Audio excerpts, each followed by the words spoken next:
So far, we've been able to adopt over 720 children back to school across 20 states in Nigeria. And that's with the help of corporate donors, with the help of individuals, with the help of, people who have donated the little. I always like to say that everyone is a change maker. People have donated their, small amounts. They didn't have to donate big amounts, but they are part of the change process, because with the donations that come in individually from the corporate space, from friends, from networks, from grants, from donations, they all come together to, drive that change in communities. There's an adage that says, when you come together to urinate, it becomes foamy. And that's what has happened with the scholarship project at Regalo Hope Foundation. Let's just glance through the next question. Why are scholarships important, especially in a country like Nigeria? Scholarships are important everywhere, not just Nigeria. Every country needs to provide access to scholarships because it helps a country build more professionals.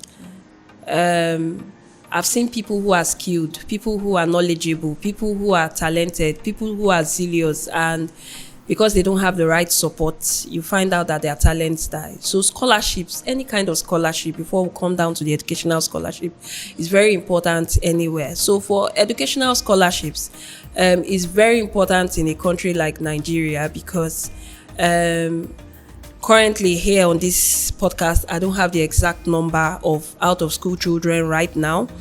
But what I can say is, in order to reduce the number of out-of-school children in a place like Nigeria, we need scholarships from the government, from private bodies, from, even the churches. We need, from individuals, we need scholarships, to be able to drive change. We need scholarships to be able to, have that gender balance. Yes. And what I mean by that is there are communities where it's believed that it's only the boys that should go to school. In such communities, we need a lot of scholarships offered to the gender that is affected in order to create a balance. We need educational scholarships in order to raise more professionals. Like I mentioned earlier, I said there are certain people who have talents, but we know that we need a little bit of education or more of it to be able to fine-tune skills, fine-tune talents. And so that's what scholarship does for us. I know lots of professionals today who will not have done well or who will not be in that space if not for scholarship. What am I? I'm even here. I'm a testament to scholarships because my EMBA was as a result of scholarship awarded me by Quanti School of Business and Technology USA.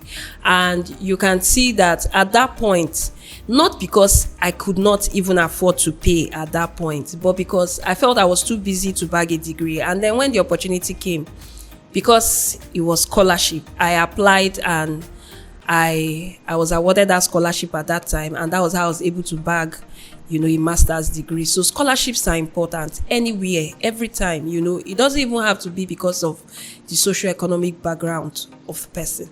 It's important to drive change because people are willing to offer their services to fine-tune it, but without the help of these scholarships, we remain at the same place. So they are very important. The Regalo Foundation has some scholarship programs. Can you enlighten us about it, and how can the government come in to support the mission? Yes, we have a project, the scholarship project under the Regalo Hope Foundation project. We can find that under the Red Step project. And so far, we've been able to adopt over 720 children back to school across 20 states in Nigeria. And that's with the help of corporate donors, with the help of individuals, with the help of, people who have donated the little. I always like to say that everyone is a change maker. People have donated their, small amounts.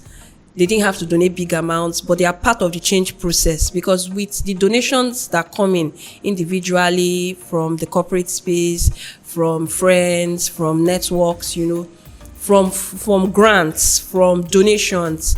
They all come together to, drive that change in communities. There's an adage that says, when you come together to urinate, it becomes foamy. And that's what has happened with the scholarship project at Regalo Hope Foundation. It's a collective effort. We at our part, we act as voices for the voiceless. And while, the funders, our partners, our donors, our sponsors, they also act as catalysts for this change, by giving what they can at any time that they can. So for the scholarship at Regalo, another thing we do with it is that we identify these people. Some of them are based on, requests. Some of them are based on the donors' requests in a particular community. And some of them are based on, distress calls, call for help in communities. But most of them are picked during our community projects. We go for community intervention and we are able to single out people in that community who need access to education. So, so far, that's what we've done with the scholarship project at Regalo Hope Foundation. And I mentioned out of these over 720 people, this cuts across 20 states in Nigeria. Aside having the corporate donors, the individual donors, the sponsors, and all of that, we also bring together recyclables to be able to pay the fees of some of these children in school. And it's done a whole lot for us. It's done a whole lot. These things, we get them from our projects, from donors, because we still have people who still give, these materials for us to be able to realize funding. So that's why I've classified all of them as sponsors and donors.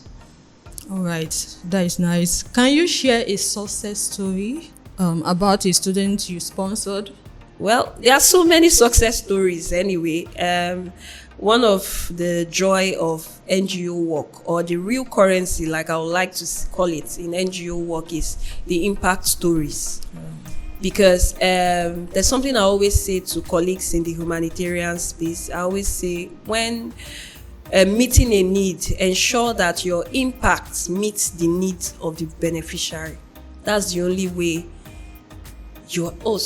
Ensure your donation, ensure your intervention, that's the right word. So ensure your intervention meets the needs of the beneficiary, of your beneficiary. That's the only way you have realized impact.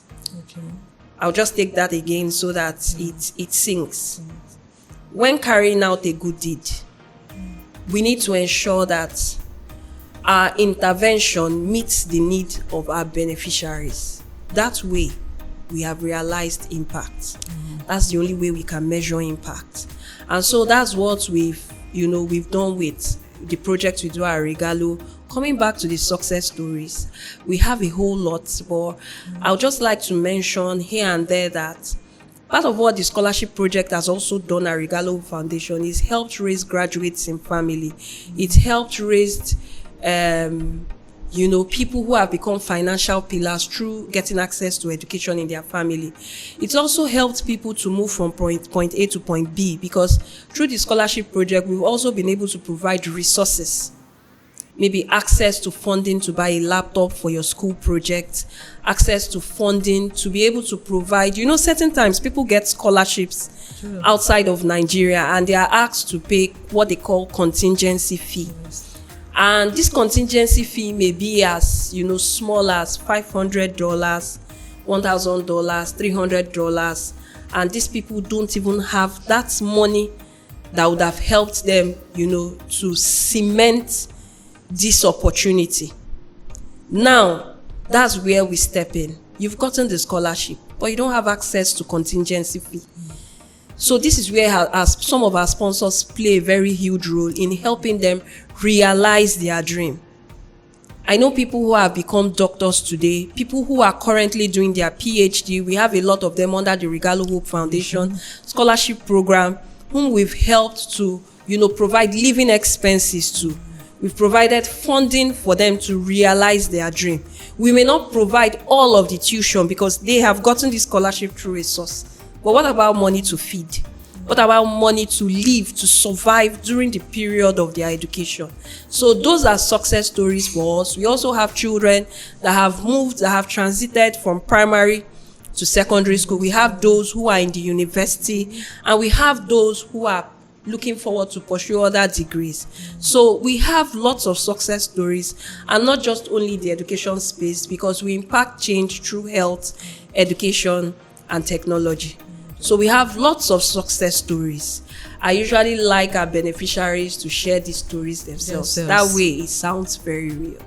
How can corporate organizations and the government come in and support Regalo Hope Foundation? Well, the only thing we can do is to ensure that we are very visible. That's one. Because limited visibility, like I mentioned earlier, it's part of what the challenges we face. Competition too in the NGO space is part of what we face. Some people will not like to hear the word competition, but no matter how you look at it, we have so many people that are doing the same thing that you are doing. They are also pursuing the same funding you are looking out for. So the only thing we can do is stay visible so that we can attract, these donors. We are also looking at the government, to not just for Regalo Hope Foundation, to partner with NGOs that are driving change. Okay. I like to use that word, NGOs that are driving change in their community. There are NGOs that are doing the real work. And then because their voices are not loud enough, the government can create a channel for us to get funds. I remember some time ago when the office of the SDG did a call for applications for NGOs to be able to realize funds to drive change in their institutions, in their communities.